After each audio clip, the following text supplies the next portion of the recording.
গোপাল তার মেয়ে জামাইকে অনেক দিন হলো বাড়িতে আনেন না, তাই গোপালের স্ত্রী গোপালকে বারবার তাগাদা দিয়ে বলল, যাও না গো, একদিন মেয়ের বাড়ি একবার আসতে বলো না মেয়ে জামাইকে, কতদিন ওদের দেখিনি।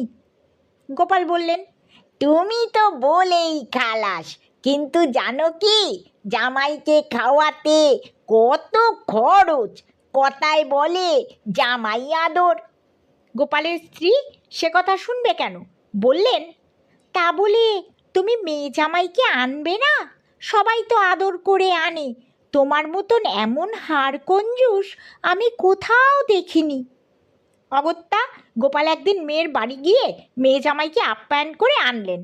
বাড়িতে প্রতিদিন তার স্ত্রী জামাইকে নানা উপাদেয় তরিতরকারি, মাছ, মাংস, মন্ডা মিঠাই সহযোগে তৃপ্ত করে খাওয়াতে থাকলো।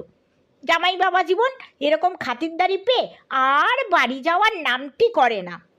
অগত্যা গোপালকে ফোন দিয়ে আটতে হলো।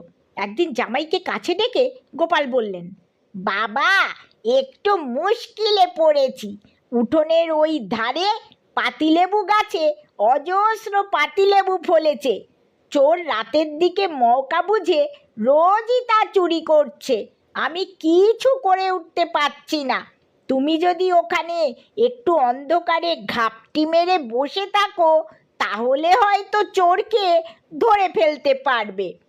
জামাই উৎসাহিত হয়ে সেই দিনই সন্ধ্যার পর লেবু গাছের কাছে ঘাপটি মেরে বসে রইল।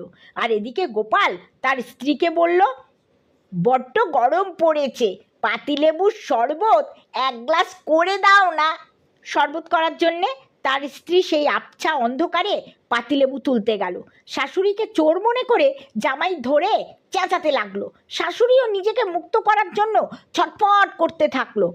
আওয়াজ শুনে গোপাল একটা লণ্ঠন নিয়ে লেবুতলায় হাজির হলো। লণ্ঠনের আলোয় দুজন দুজনকে চিনতে পেরে লজ্জায় পড়ে গেল। শাশুড়িকে চোর মনে করায় জামাই বেশি লজ্জায় পড়ল। সেই রাতেই কোনো এক জরুরি কাজের আছিলায় সে তার বউকে নিয়ে শ্বশুরবাড়ি থেকে বিদায় নিল।